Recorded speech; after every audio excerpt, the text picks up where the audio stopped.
I'm Leslie Elliott Boyce, and this is The Radical Center, a recording project I began in 2022 as a way to describe and discuss the social and ideological currents that are rapidly altering our culture. In a time when political polarization seems to be the norm, I'm seeking to understand rather than react. I'm grateful to all the thoughtful men and women who share their stories and insights with me in this conversation series. If you would like to contribute to this project financially, there are links in the description. Thank you, and thank you all for listening and being part of this exploration.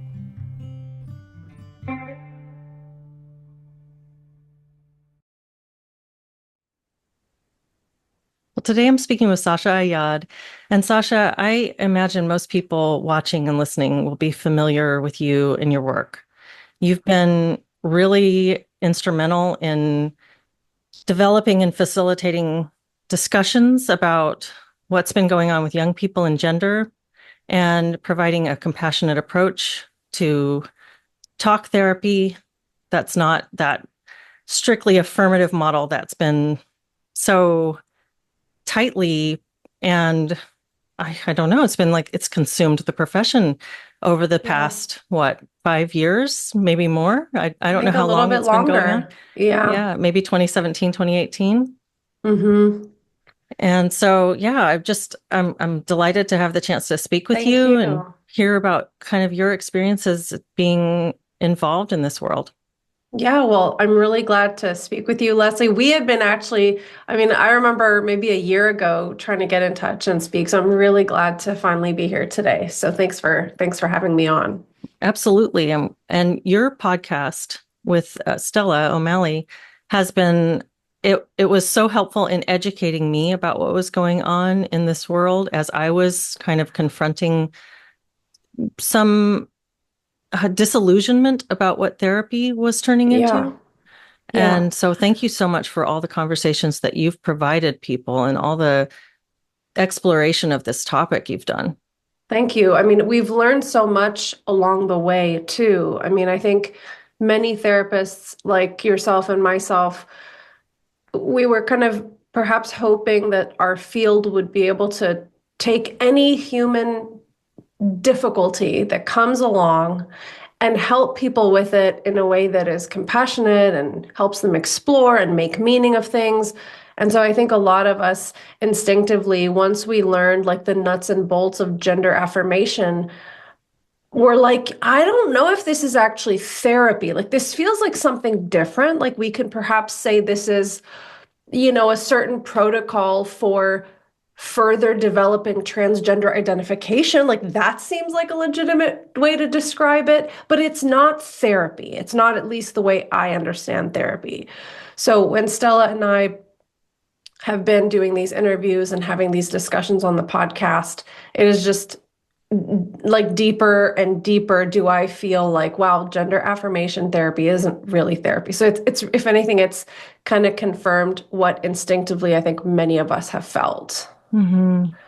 And you've been doing this series for almost 4 years now, or around 4 years now. Is that right?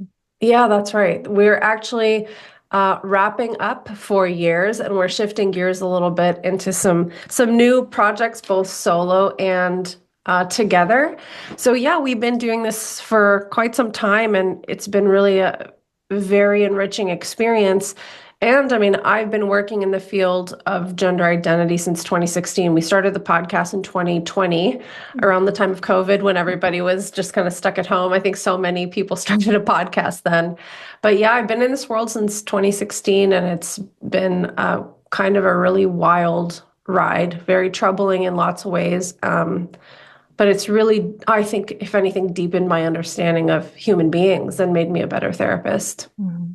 I'm really interested in, I'm interested in hearing about your new projects that you have coming up, but first, kind of how your understanding of all of this has developed. What's the arc of your perspective on some of these issues over time? Because I know you started out as, I believe, a school counselor. And so you were working with teens and had a lot of empathy for kids that were struggling with gender dysphoria and issues around that. And so it wasn't, you have kind of a unique entry point into this, and you probably saw it early as compared to a lot of people who've talked about this. Yeah. And to be honest, I think a lot of the work I had done prior to being a school counselor really set me up to see this differently. And I know something that you talk a lot about on your program is just like counselor training. And I think it's worthwhile to maybe contextualize my perspective almost with like a timeline because Mhm. I got my master's degree around 2008. Okay. I kind of missed that curve in the kind of counseling education that really emphasized gender identity and affirmation. And so, I had worked, like in my practicum, I was working with survivors of sexual abuse and domestic violence, including children. And I worked for many years in undergrad and grad school with autistic kids, but kids with very, what we now call high support needs. We used to say, low functioning. I know the language has changed, but just to give, some context, many of these kids were nonverbal. They were really not the kind of kids that will ever be able to go to normal university, function on their own. Like they were really very challenged. And I also worked with adults who have intellectual disability. So, like, I had done a lot of different things before I started working as a school counselor. And that was around 2014, 2015. Mm. And I think, in terms of the cultural tipping point, that's right around the time when we really started to see the culture become really fascinated with the concept of trans and more specifically trans kids. Mhm. So, like a big moment for me was that I had been working in the school for about a year and I was working with mostly middle schoolers, but a couple of older kids. And there were some kids that I had known for a while at that point, for about a year, with no history of questioning their identity per se. And then about a year in, a couple of these kids started saying things like, I don't want you to use my name anymore to teachers. I think I'm not really a girl. And I saw like firsthand that like this can come out of the blue. Now, they had some of the similar traits that we now associate with like this sudden onset or rapid onset gender dysphoria. One particular kid was like really creative, brilliant artist, super gender nonconforming. So like in Mhm. some ways she already stood out compared to a lot of the other kids. And she had a girlfriend, right? Like she was gay, or at Mhm. least at that moment in time. And then another kid was very socially awkward. She definitely had some quirky traits. Like, I think the word autism often comes up in these conversations. She didn't have a diagnosis, but having had previous experiences in that world with that population, I definitely spotted she had a lot of traits. Mhm. And Mhm. she was one of those kids that was obsessed with anime and spending like huge amounts of time on, at the time, Tumblr. Like it's not Mhm. popular anymore. But it's almost like we saw these two buckets in my own firsthand experience, which was super interesting. Out of the whole campus, there were just two kids questioning their identity like this. And they almost like perfectly fit the like most likely will be gay, kind of a bit on the masculine side, or the like super quirky, a little bit odd duck kid. Mhm. Mhm. So when that started to happen, I had at the same time been kind of falling down an online rabbit hole myself with these like parent reports. At the time it was Fourth Wave Now and Transgender Trend. These are like the old school parent blogs. And I just found it very curious that not so much that kids are experimenting with their identity, especially when I started learning about my clients' online activities. I was like, okay, I get why she thinks these things now. But what really stood out to me was that parents on these blogs were reporting very similar scenarios, but then they'd take their kids to the therapist and they would get a variety of very unusual responses. Either this kid is definitely trans. You have to affirm them right now. They might get the live son or dead daughter threat kind of thing. Or they would say, I have no idea. You got to take them to the gender clinic. And all of that just didn't seem reasonable to me given what we know about adolescent development. And it's a time of exploration and kids are figuring themselves out and they're goth one week and then they're a prep the next week. And, all of that is normal. So, I think because I had not been trained in this kind of social justice mindset in grad school. I mean, of course, we talked about cultural competence. We talked about understanding that different people have different value systems and different cultural norms. Like that was all part of the training. But there wasn't this push for therapists to be social activists and to prop up certain identities and to fight on behalf of oppressed people. Like it wasn't really like that. It was more, as you've talked about, I think, with Ryan Rogers, which conversation I loved, like appreciating differences and appreciating Mhm. cultural, competence as an important value for therapists. So I think I kind of got lucky in that I dodged that. Like I would hope that I would have been skeptical had I been trained in that social justice ideology. But to be honest, I was kind of woke, right? Mhm. But not in the way that gender affirmation therapy is. Mhm. So I don't know. It was a very, I think, lucky timeline for me. Yeah, I can see that. That's interesting. I graduated from my bachelor's program in 2008. And Okay. so when you're talking about that time frame being kind of the stopping point for your graduate education. So what you received up to that point, I imagine was fairly similar culturally to the kind of the way that things were being talked about when I was in undergrad. Yeah, And then yeah. after that, I went straight into a law program that I didn't stay in for very long. I was there for a year and a half. And so then I had no more exposure to higher education personally until I started back in 2019 to do a counseling program. Oh, And wow. it was so 2019 was different. almost like the peak of this, it Yeah, feels like. it felt like it to Wow. me too. Okay. And, you know, a couple of things. One, I think I probably would have been kind of woke too. You probably could have said some of that about me based on where I was, because this sort Yeah. of cultural competence stuff that you're describing, I actually think that there's a healthy way to talk about this and a way that takes it too far. Like Hmm. acknowledging cultural differences, we're going to come into contact with people that you're going to be serving that are going to be from very different backgrounds. Be prepared to just kind of understand and be respectful and Yeah. curious. And so there's a way to do cultural competence that actually makes a lot of sense. And there's where we've taken it since. Yeah. And it's almost a cartoon version of what it would have been before. And so being confronted with that in graduate school was really shocking to me. Like we're actually talking this way to counselors. It's really wild. But we didn't actually get an awful lot of education on gender, which is interesting. We Yeah, we got didn't either. and this is 2019, and Oh, the that's therapy interesting. world being, you know, circling the wagons around affirmation and this, all the therapists that I've talked with who are so scared to to say that they do exploratory therapy or some other kind of work with kids. I mean, this is still happening for people now in 2025. But Yeah. we didn't get much of an education on gender. We got be an activist.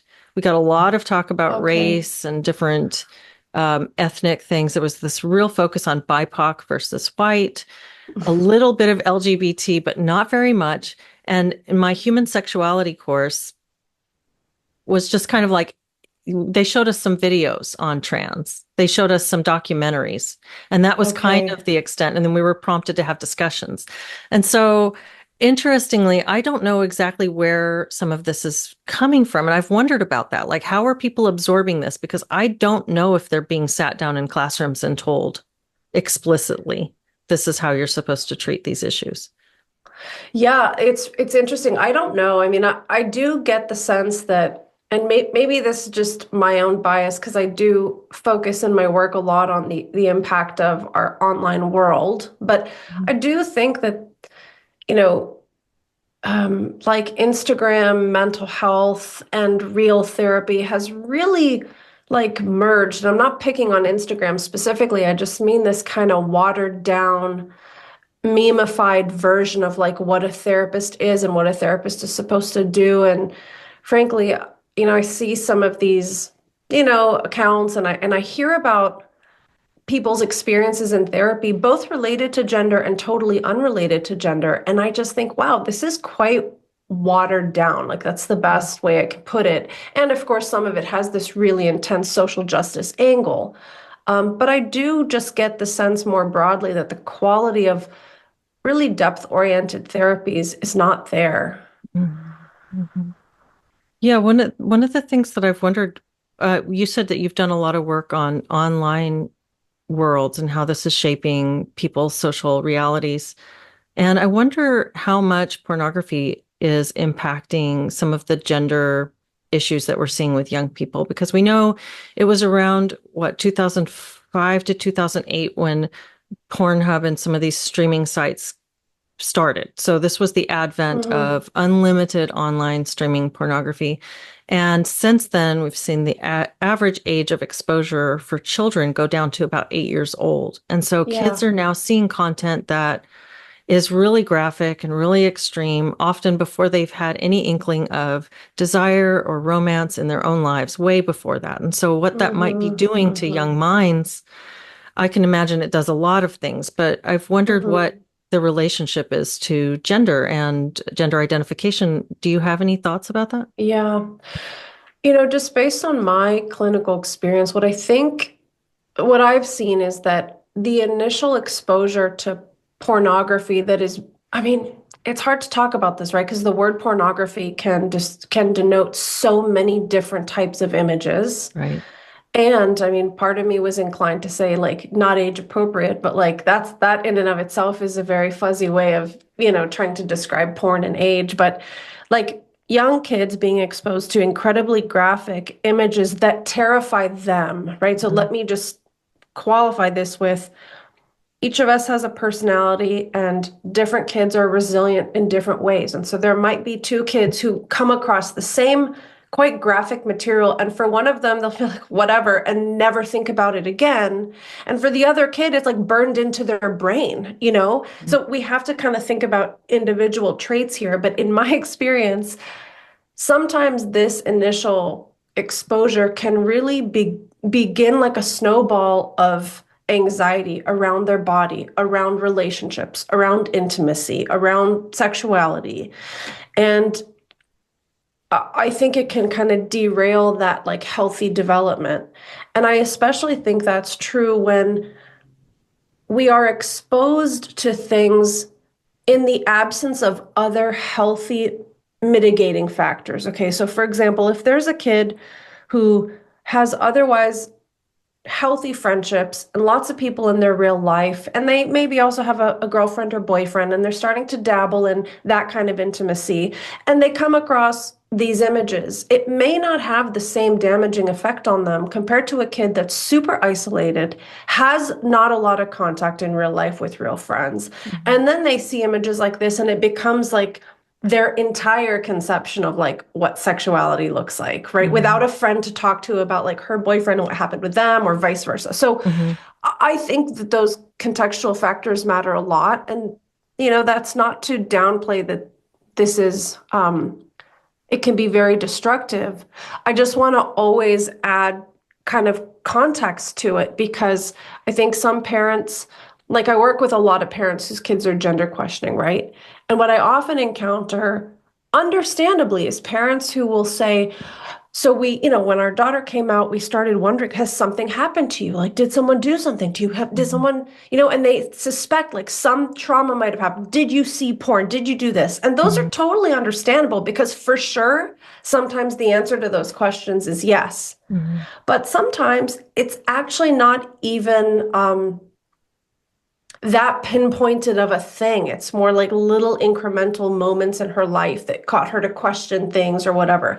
So I just want to be really mindful not to like pinpoint any particular factor on like what is happening with kids, if that makes sense. It makes really good sense, and I appreciate the nuance because that's something that's often missing in broader discussions. Especially when we talk about trends, it's part of what I've criticized about social justice is that there's a flattening of things down to Yeah. these really Yeah. isolated variables when life is so much more complex. Yeah.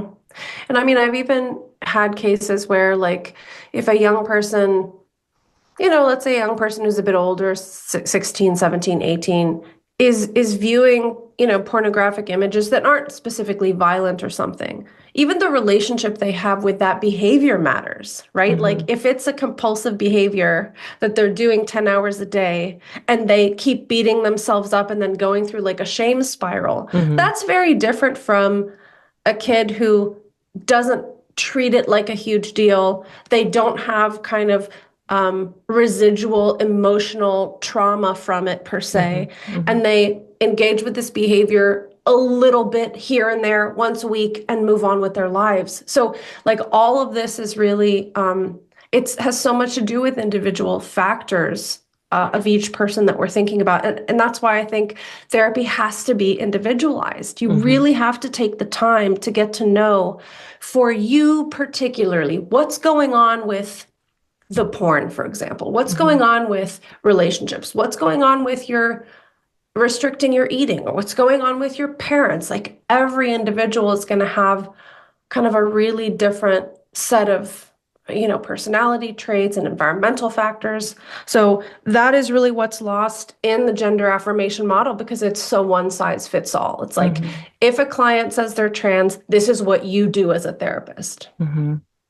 Yeah, I think that's well said, and it really is reflective of the classic Rogerian model of therapy, that each person Mm-hmm. really does have their own unique view, and that it's your job to understand them as well as you can within, the relationship that unfolds, Yeah. and to look at a person as truly an individual. And so that's one of the things that's so shocking about policies like affirmation only, that it Mm-hmm. really flies in the face of all of that. It says that if someone says this, then they are this. And we no longer express curiosity about how and why and what does that Mm-hmm. mean for them. Mm-hmm. Yeah. And I mean, to be honest, like, something that I really wonder about is, if you've been, let's say you're a parent or a teacher or a kid, and you've come to believe that there's only one right way to respond. What do you make of it when a person doesn't say what you think they're supposed to say, or doesn't affirm you the way you're supposed to be affirmed? And, we see that a lot. We may call it like radicalization or gender Mhm. ideology. There's lots of different things, but at our cultural moment right now, with like the executive orders that were just written in by Trump, I really wonder, and this is something I think we need to think about a lot as therapists, like, how is this going to impact all of these young people and families who have come to believe there's only one right way, Mhm. when, the science isn't there to support it? Whether you like Trump or not, it's really hard to say that his executive orders are not evidence-based. I mean, they Mhm. absolutely are. But evidence and culture are two different things. And so it's such a complicated moment that we're in, and I don't quite know what to make of it. And I imagine in OTI, you guys are going to be experiencing a lot of, interesting questions too, about like political backlash to different ideas and different executive orders. And I'm sure a lot more is coming down the pipeline from Trump that will be very interesting for people like us to explore and examine. But, like, what do you make of all this right now? What do you think is going to happen with all these families? I'm, I'm, for me, I'm just sort of watching it with kind of some reservation, some concern. I don't know. I think, like, in terms of gender, where we'd gotten, like you said, culturally, we went so rapidly. I think was it 2008 ish? Obama was not even for same-sex marriage. It Yeah, was that's like what I we understand even the too. left position was civil unions. And so Mm-hmm. we went as a culture from, we're tepid on like broad endorsement of gay marriage, to we have folded in trans and non-binary into the LGB, and now we are so full on in approval of these things, and don't any nobody dare say anything that sounds like judgment or disapproval, or anything short of complete openness with regard to these identities. So we went so quickly, so far. And so what I see happening right now is an attempt to sort of roll that back, dial that back, not all the way to a Mm-hmm. 2008 position, Mm-hmm. but somewhere further back. But it is, like you said, it's kind of a dramatic snapback for people that have become accustomed to thinking and feeling like the culture supported this one way of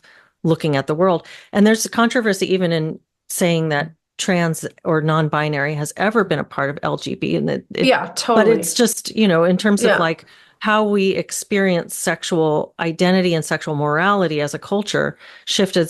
It wasn't even a shift. It was like it was accelerated. And Yeah. now with the snap back, I'm not sure what that's going to look like for a lot of people. Yeah, and I mean, I think a theory that's been put out there, which I think there's a lot of value to it and truth to it, is that we really never got, as a culture, we never got comfortable with same-sex sexuality. Like, I think the fact that we went from, only civil unions are acceptable to like, okay, gay marriage is legal for like 1 second. And then we like moved right into like extreme trans and like let's trans children who are gender non-conforming. Like all of that to me seems, on a like a macro level to indicate that we're still not. I mean, even though we claim to be super queer positive, I still don't think people are culturally comfortable with the extreme gender nonconformity of same-sex relationships and attractions. Now, on an individual level, does transing the gay way explain every case of gender in children? No, absolutely not. But I think on a big scale, if you just look at the cultural trends, it is pretty interesting that we jumped from, one moderate position that was still kind of iffy about same-sex relationships all the way to radical kind of transing kids. To me, that's something. I don't know what it means exactly, but it's something important. That's really interesting. I'm thinking right now of some of the perhaps reasons why that might be difficult culturally to accept, Mm-hmm. like Mm-hmm. same-sex unions. For instance, that people who are in a same-sex union or homosexually oriented still often want to have families. And so that Yeah. creates a whole structure of different issues. What like how do we do adoption, and is surrogacy okay? Is artificial insemination, IVF, are these things okay for our bodies? And sort of when you take procreation out of the realm of a Yeah. heterosexual relationship, you kind of do change a lot of things for people.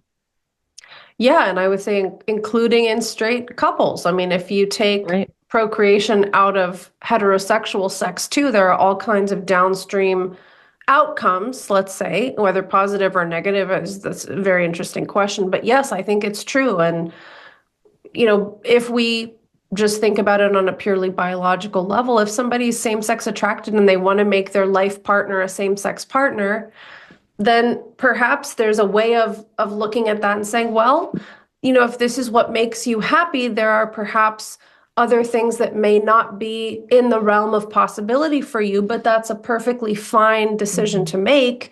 But if we all want to have all our cakes and eat it all too, right? Mhm. And you know, I tend to be kind of a non-interventionist on a lot of things. I mean, my therapy approach is generally very, very gentle and like very kid-led. And I tend to live my life that way as well. I mean, I even wonder about like I have friends who have all had their babies through IVF, all Wow. of them. Yeah. And it is this incredibly emotionally difficult, expensive process full of ups and downs and hopes and disappointments. And I mean, I'm not saying whether or not that's correct or not correct, but it's really interesting that humanity has so many technologically possible options that it raises questions about like, do we have any limits? Like, are Yeah. there any? Well, and it is, Um, you say it's emotionally difficult, but it's physically difficult as well. And I yeah, think of that it's course. hard to even know what that toll is on a body. Yeah, Hmm. yeah. Hmm. Anyway, so I mean, all of this, yeah, raises really interesting questions. Yeah, absolutely. Thanks for being willing to wander into that a little bit. Yeah. One of the things that you have also done a lot of work on is families and the impacts to families of these ideologies, the phenomenon of kids coming out as trans, but also the high degree of intervention and authority of outside adults over families and how this is affecting people. And I Yeah. wonder what was your sort of perspective on that when you started noticing this phenomenon, and how has that evolved over time? Mm-hmm. Yeah, I mean, it's interesting because my perspective has evolved over time, not only as I've gained more experience and reflected on these issues, but also as the population of people has changed that comes to me. The culture has changed a lot. So, like when I started in 2016, Leslie, I think I was the only therapist in the entire United States, as far as I knew, that was explicitly putting forward a perspective of like therapy for gender dysphoria without literal affirmation. Like, Mm, I think I was the only person. Like, I knew lots of mm, therapists behind the scenes that were thinking about this and talking about this. And of course, Lisa Marciano had been writing about this, but she doesn't work with adolescents. So it mhm, was very interesting to be in that position and get flooded with families who, sought out my help. And I think, like, at the time, I saw that there was a lot of absolute, like, am I going crazy? Parents who mhm, were historically, like, pretty open minded people and supportive of their kids who had a perspective, but all of the therapists and doctors told them that they were wrong and bad. And so early on, it was about helping parents to know that they're not nuts for mhm, feeling like this is wrong or mhm, feeling skeptical. But then as more parent groups have developed, I mean, I can't even keep track now of how many support systems there are for families who want to help their kids through their gender dysphoria without literal affirmation. I can't even keep up with it. But like mhm, back then, there was nothing. And so as parents have found more support, now it's a lot more about, okay, you know that you're allowed to, let's say, challenge a little bit of this. How do you mhm, go about doing that? How do you maintain the relationship with your child? And how do you also expose your child to lots of different ways to think about it? Like those factors were always important, but I think they're much more important now. And something I've really come to understand is that I've done about 1,000 consults, close to 1,000 consults with families now, and they're, we'll start talking about, of course, the gender stuff, but what it almost always becomes is an exploration of like the individual parent that I'm talking to and their own ability to examine like the dynamics in the family, mhm, examine their own relationship to their parental authority, especially if they have younger kids. Like, why is it that you experience such terror about your child getting emotional, for example, that you are nervous to talk to her in a genuine way, right? mhm, Or mhm, a lot of families that have a history of kids who were hospitalized for self-harm or suicidal ideation or suicide attempts. And that throws a totally different wrench in the system because you can't express your parental authority because you are nervous that it will create a real crisis, like an actual life or death crisis. So like I think it's super interesting to see families who I might talk to and then they'll follow up with me 6 months, a year, 3 years down the line and say, us going through this gender thing has made me rethink everything about who I am, how our family operates, how I parent, like how I carry myself. Like sometimes it becomes very, very deep and it's almost like a therapeutic journey for the parents. mhm, So it's been amazing to watch, like, those are the kind of families that get through it. And when I say get through it, I don't just mean their kids desist. I mean, like, they really develop like a knowledge about themselves. And oftentimes that does coincide with like children getting healthier too. Um, but yeah, it's so much about the parent's journey, and it's just really interesting. I mean, the word journey is very cliche, but I mhm, can't think of it in any other way. Like it's a growth experience for the parents in a lot of these cases. mhm. Well, and something that you're touching on is that loss of parental authority. And I think that I wonder, if just people from an older generation like Gen X or whatever Hmm. Hmm. were Was there a sense that our parents had too much authority, and so we're going to be more gentle parents as we go into parenting? I see this a lot with families who Yeah. have they just have these really great kids and they have a good Yeah. relationship with their kid and they've never needed to exercise a lot of strong authority, and so they've put Yeah. a lot of trust in this kid and they've given them a lot of freedoms. They've kind of Yeah. treated them like a mini adult, and so Yeah. then when adolescence hits, now the kid is suddenly expressing interests and behaviors that are not in line with what the parents think is healthy for the kid. But there's Yeah. not a mechanism for that feedback from the parent. It feels like we're going to undermine, our whole relationship. It's kind of That's that right. crisis you're talking about. Yeah, that's absolutely right. I mean, these are families that I often find myself saying, look back at the decade plus that you have nurtured this relationship. It is strong. You're not going to break it just because you say, honey, I love you, but this isn't healthy. So Mm-hmm. there is a real kind of nervousness. And like you said, a lack of a template, lack of experience, having to really parent and guide the child who has historically kind of guided themselves, right? And I think that's Mm-hmm. a really common experience. And I also think there's a lot of anxiety in some parents that I have worked with. And of course, some of the anxiety can be directly linked back to the rapid medicalization that they hear about other kids going on around them, and sometimes that are, it's happening to their own kid. Um, but I think when we are incredibly anxious, it's very hard to build and stay connected in a genuine way with anybody in relationship. Mm-hmm. And it really gets in the way when families are, well, when parents are so spun up and anxious that they can't really slow down and like be with their child, like especially with Mm-hmm. all the mystery around gender.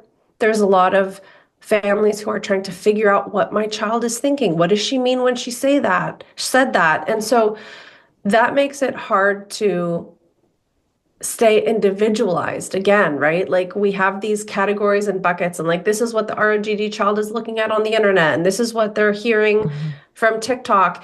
But we really need to encourage families to say, okay, my child is a unique individual. Mm-hmm. How do I really slow down and remain curious and open and still wise, right? You want to have discernment, but you don't want to put other like ROGD horror stories onto your own child because it may or may not really apply. And then on the other side of that, sometimes I see parents who they've really put their head in the sand and they're like, Mm-hmm. I'm just going to ignore this and she'll grow out of it. It's like, no, no, you got to really pay attention here. Like, either side is not helpful. Being overly anxious and having your kid under the microscope and like constantly worrying that the worst is going on in their mind is not healthy. And it's also not healthy to say, they'll figure it out. I need to do nothing here, or Mm-hmm. it's too scary, so I'm not going to think about it. Like, Mm-hmm. it's really hard, but those are kind of some buckets that I've observed. Mm-hmm. And what is your observation also about the interference of other adults in that authority structure? Because that's something I've heard numerous times is my kid started therapy and then came out as trans. Or in one case, a kid was in middle school, and at the end of middle school, when the kid was about to transition to high school, the school sent a letter to the parents saying, the counselor we've been providing to your child is no longer going to be available. And the parents were like, what counselor? I had no Mm-hmm. idea my kid was Mm-hmm. in, and Mm-hmm. not just a school counselor, because this was a separate program that was being sponsored through the city or the school district. Yeah. And so this is a session that their child had been attending weekly, and it corresponded to when the child started to express gender Yeah. differences. So there's a lot of interference, and parents are sometimes really terrified to push back against their school or against their child's therapist. Yeah. No, this is a very common, devastating story I've heard millions of times. And yeah, I mean, this is called triangulation, right? When you have like a victim, a savior, and like a bad guy, right? And this is what ends up happening with children, their parents, and whoever that third entity is. Sometimes it's a friend, sometimes it's a sibling, right? Sometimes it's Mhm. their own sibling. And of course, when it's the authority structures like the schools, therapists, doctors, et cetera, it's very, very destructive.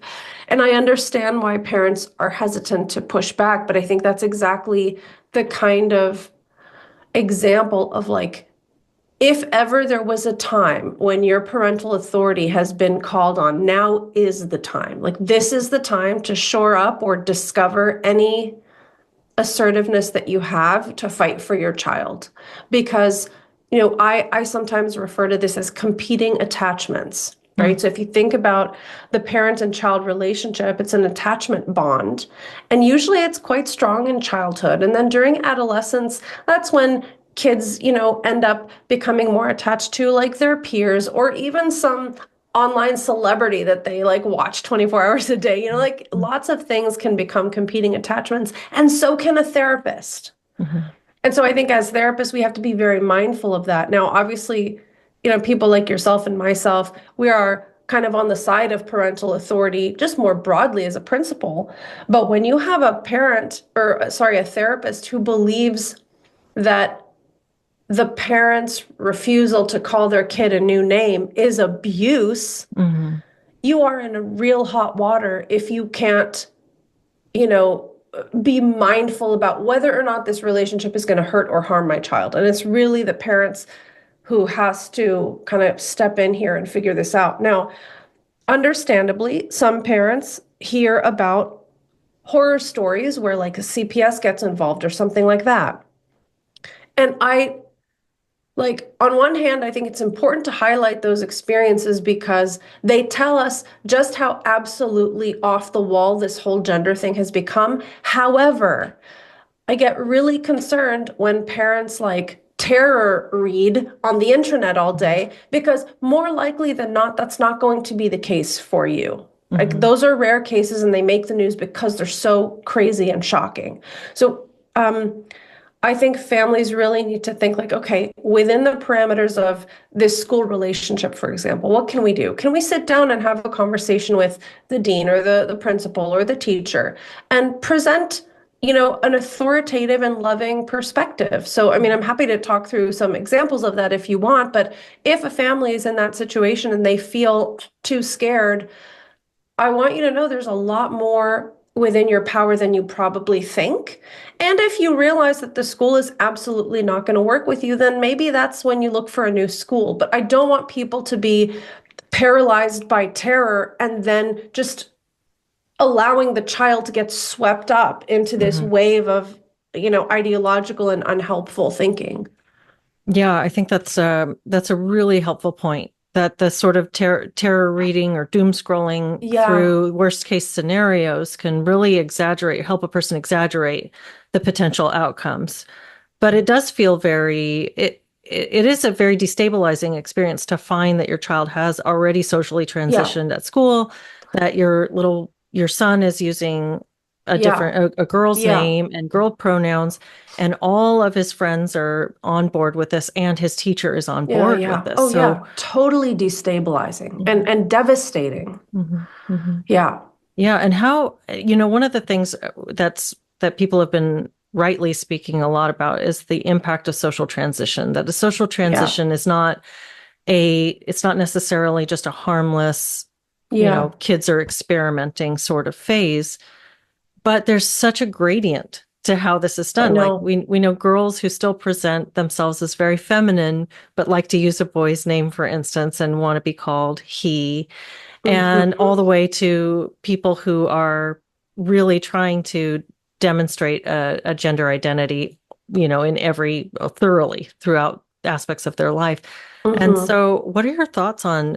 I know again that's a huge, broad question. That when Yeah. it applies to the individual, it's hard to make Yeah. generalizations about this. But what are your thoughts on social transition and whether parents should support it or push back on it? I mean, if you are a parent and your child is young enough and you're not going to get into a triangulation and you have a relationship with the school, like, and you can kind of guarantee that there can be consistency across the board, I would say do not socially transition your child. It is only kind of obfuscating reality, especially if your child is kind of a rigid thinker, very black and white, maybe a little bit obsessive with some OCD characteristics. Like those are the kids that do not do well with social transition. And as you said, some kids kind of play around with names and pronouns, but they're otherwise functioning perfectly fine. They're not literally confused about their biological sex. They're not rushing into any kind of medical stuff.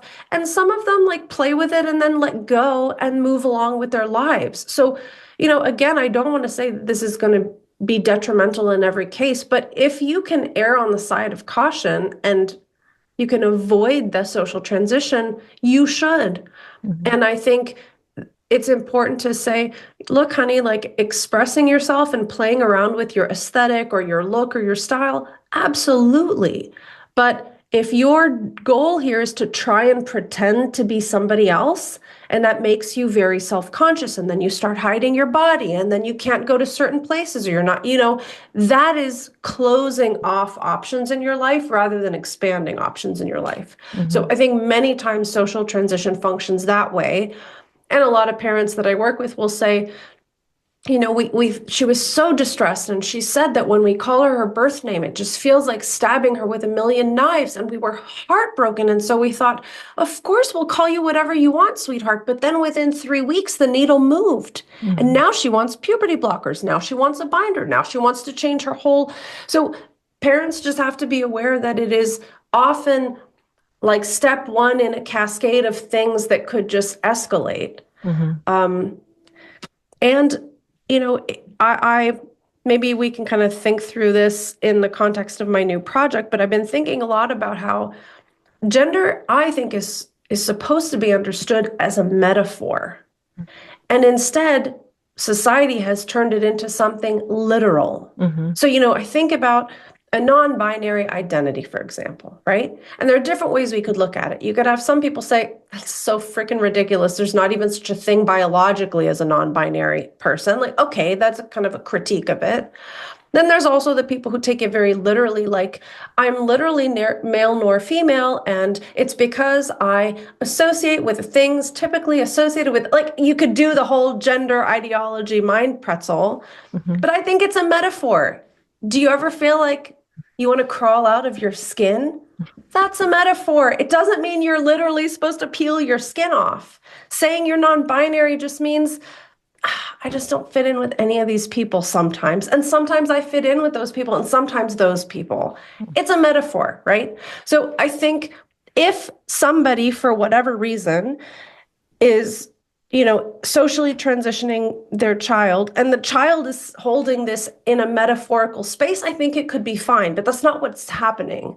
Social transition is almost always like inextricably linked with like puberty blockers and, giving it time to think and the binder and the haircut. So it's become, a physical intervention as well as I think a damaging psychological one, because you're telling kids, if you are taking it literally, you're not really a girl, you're not really a boy. Or yes, you're literally a boy, but you got a girl body by some weird mistake of nature. I mean, none of that is healthy in my view. Mhm. So I just think people need to really think about it carefully. And I have met many families who socially transitioned their child when there was a crisis.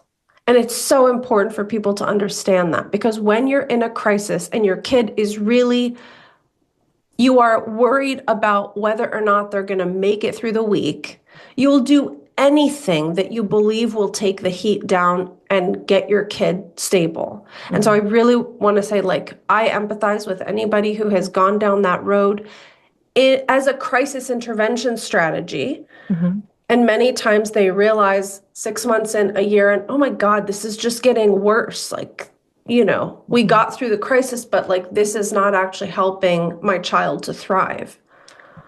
Yeah, yeah. And that's once you've let something like that out of the bag and now it's part of the reality, the fabric of reality for your kid and for Yeah. your family.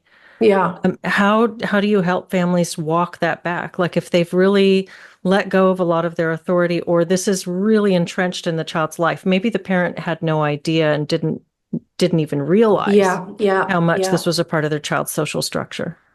Yeah, well, there are lots of kind of strategies around this. And I mean, if parents are interested, I run a parent group where I kind of go through all of this. But basically, I would say the first step is really to slow down and really think about what you believe as a parent. What do you think would be good for your child?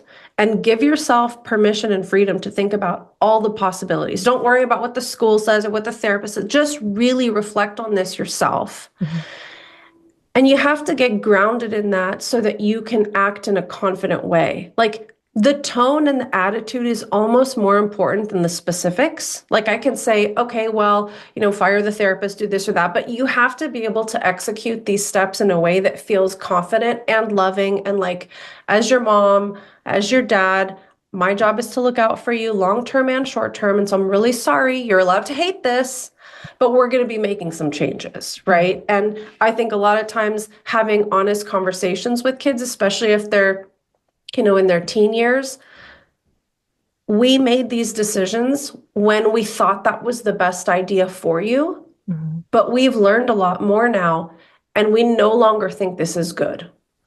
It's okay to just have very genuine conversations with your kid, especially because this whole gender thing, like the most common phrase I hear, and I'm sure you've heard this too, is it's like we're walking on eggshells. Mhm. And how can you parent a child if you are nervous and the child's emotions are setting the tone for your whole family? So it's like that attitude and confidence, even if you're scared to death inside, you have to believe in your ability as a parent to help your child. And then a lot of the pieces will fall into place if you kind of trust that instinct. And you'll also figure out what influences do I need to remove from my child's life so that we can lean in and love them to a healthier position, right? So I think a lot of it has to do with parents trusting themselves. Mhm. Mhm. And what about you as a therapist? What has your experience been with developing a rapport with kids that are, really deeply in this mindset Yeah. and have a lot of defenses built against hearing any challenge or any exploration of something that's quite rigid for them? Yeah. Well, I mean, to be honest, I talk a lot about gender specifically because that is a concern and I focus on it in my work. But when I'm actually sitting down one on one with individual patients, we're not talking about gender as much as you might think.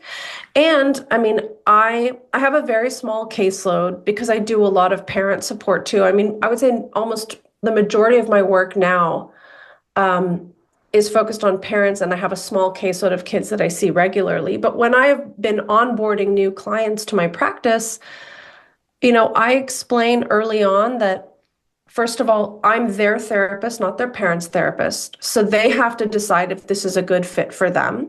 And Mhm. so I always give, a young person the opportunity to hop on the phone for 30 minutes, just get to know each other. We'll talk about stuff. And I will explain, like, I love to talk about gender. My position about it is a little bit different from other therapists you might have heard about online. So I don't think it's my job to just tell you, yep, I'm going to write a letter for you, or I'm going to support your hormones or whatever. I think our job together is to explore this deeply so you can understand yourself better. And at the end of the day, like most of the families I work with are not supporting their kids medically transitioning, right? So I would often say, at the end of the day, when you're an adult, you're able to make these decisions for yourself. It's not up to me to decide whether you get the green light or not. Like, that's Mhm. not my job. So I'm pretty honest about my position there. And I think all good informed consent processes have to tell the patient sometimes therapy is challenging. Mhm. Sometimes it's going to be difficult because we're going to explore painful things that are hard to talk about. And I always say, like, we'll take it easy. We'll have moments where we kind of take a rest from that and come back to it. But that is part of therapy. So I think within that context, if I ask challenging questions, kids know. But like I'm not challenging their identity. I'm really trying to explore. It's really interesting that you now identify as Josh.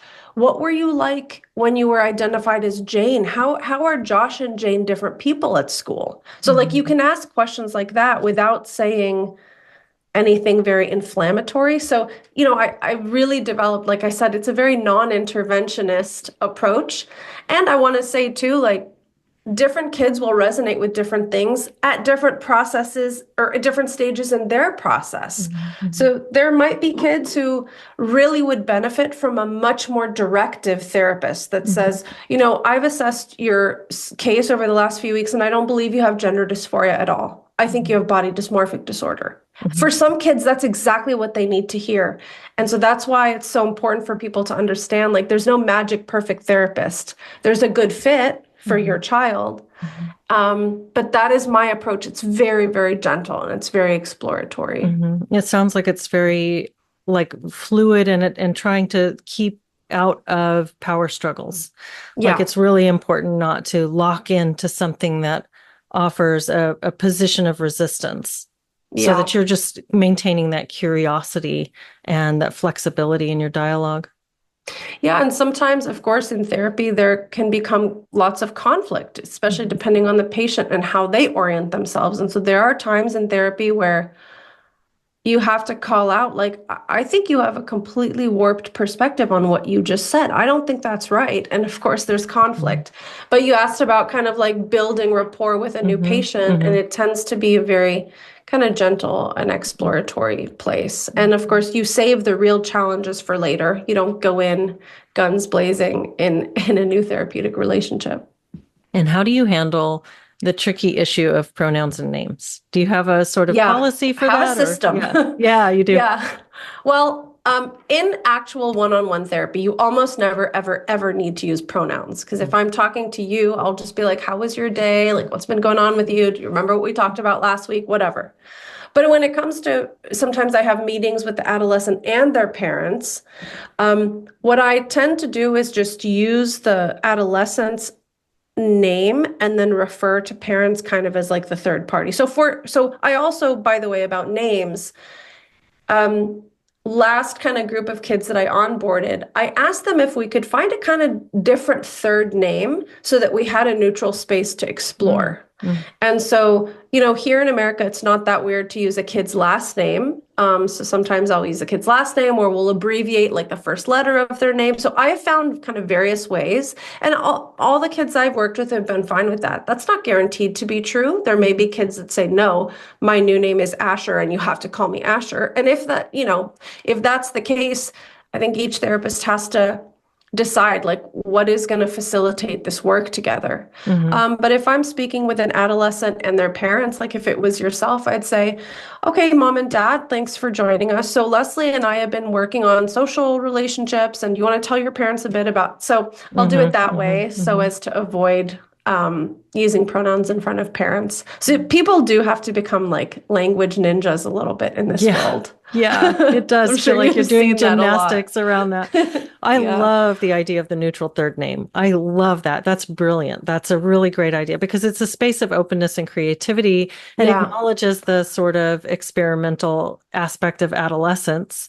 And that's already what they're doing when they pick Josh or Asher or whatever the Yeah. name is. Yeah. They're already being creative. So it invites them into a different creative space, but it sets it aside as I'm not speaking to your mask. I'm not, and I'm Right. also not trying to insist that you are who your parents think you are either. Yeah. You're you, and we get to create this relationship. So I love Yeah. that. That's brilliant. Well, thank you. And I mean, if I were to work with, let's say, a young adult came into my practice who's trans identified, I will use their name and pronouns. Like Hmm. I'm not dogmatic about that. So it Hmm. really depends on the context. But if a kid just started to question their identity 2 months ago, Hmm. there's lots of room for being curious and exploratory. So again, I don't like hard and fast rules for every situation, but yeah, it's important to be flexible. That makes a lot of sense.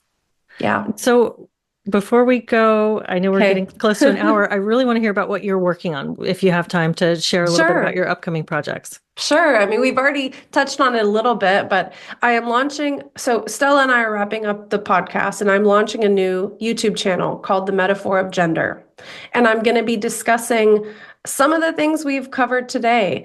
And it's going to be geared towards anybody who's either an adolescent or young adult who is trans identified, maybe questioning their gender, maybe they are detrans, maybe they are just kind of like burned out of the super polarizing debates. So one thing that's going to really distinguish this channel is it's not a place for making fun of like blue-haired non-binary kids. We're not going to be, you know, doing debates or hot takes about anything. It's going to be a place of curious, slow reflection where all ideas are allowed, all questions are allowed, all feelings are allowed, and we're going to look at everything through this kind of metaphorical lens.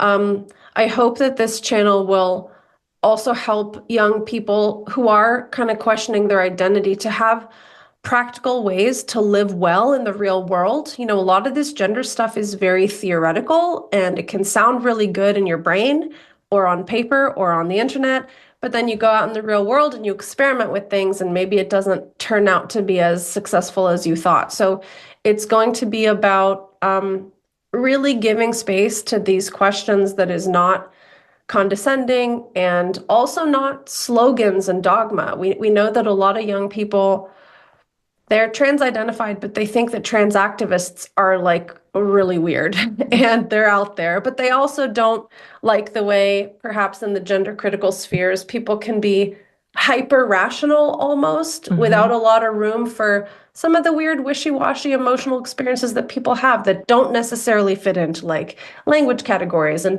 they don't quite line up with rationality. So I just am going to try to hold a space for this more kind of curious, exploratory, metaphorical way of understanding identity. It sounds like a really rich philosophical exploration, like that all things will be able to be discussed openly, shared, and explored with a genuine curiosity. That's right. I hope so. You said it really well. That's Oh, perfect. that's super cool.